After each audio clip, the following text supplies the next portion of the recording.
ఊళ్ళే ఆల్మొగల పంచాయతీ చూసినాం, అన్నదమ్ముల పంచాయతీ చూసినాం, అదినే మరదల పంచాయతీలు చూసినాం. వీళ్ళ పంచాయతీలు అన్నం కూరలు అండనందుకో, భూములకో, ఇంట్లకో, పనికో, దేనికో దానికి అవుతాయి. ఆఖరుకు పశువుల ముచ్చట్ల సుతం కొన్నిసార్లు అవుతాయి పంచాయతీలు. కానీ గిల పంచాయతీని ఇనతందుకు ఇకారంగా ఉంది. కానీ మీరు వినాలే, మేం చెప్పాలి. మరి చూడుండ్రేది ఆ ముచ్చటేందో.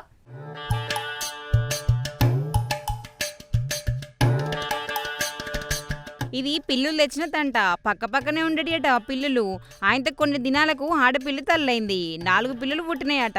కథం మా పిల్లి తల్లైనందుకు మీ మగ పిల్లే కారణం, వీటిని మీరే వేయించుకోవాలి. మా బుజ్జి ముండ బాలింది ఇప్పుడు, దాంతో సాత కాదు. తప్పుడు తొవ్వల పుట్టిన ఆ చిన్న పిల్లలు సాదుడు మాతను కాదని మగ పిల్లలు ఇంట్లేసిపోయిర్రట.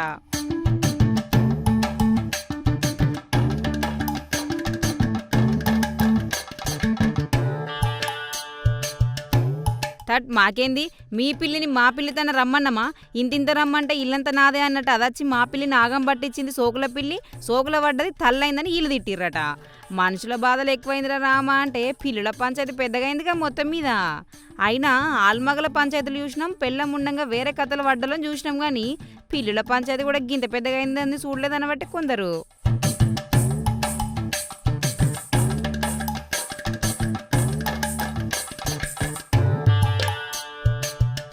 అయినా గింత సిల్లి ముచ్చట సీరియస్ అవడేందో గాని భలే ఐరలైందుల ముచ్చట. బెంగళూరులున్న శేషాద్రిపురంలో అయింది గీ పంచాయతీ. ఈ తంత అయ్యేదాంకయి 2 కలిసి ఆడుకునేటియట, కలిసి కొట్లాడుకునేటి. అప్పుడు వీళ్ళు లొల్లి పెట్టుకోలే, ఒకరినొకరు ఏం అనుకోలేదు. కానీ పిల్లికి పిల్లలు పుట్టినాకనే ఈ పెద్ద పంచాయతీ మొదలైంది. ముందే సుధరాయించుకొని ఆటని గల్వనీయకపోతే ఇంత దూరం వచ్చేది కాదు కదా ముచ్చటని తిట్టబట్టే ఈ పంచాయతీ నచ్చని జనాలు.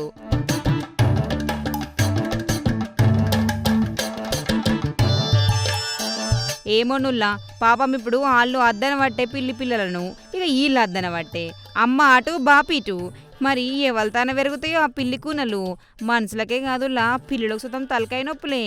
ఏమో వీళ్ళు సుతం ఆ పిల్లను ఎడగొట్టినంత పని చేయబట్టే. ఓ ముద్దెత్తే మూలనుంటాయి, ఉత్తగా వాటిని ఎడగొట్టి ఉసురు పోసుకోవట అని తిడతారు జంతు ప్రేమికులు.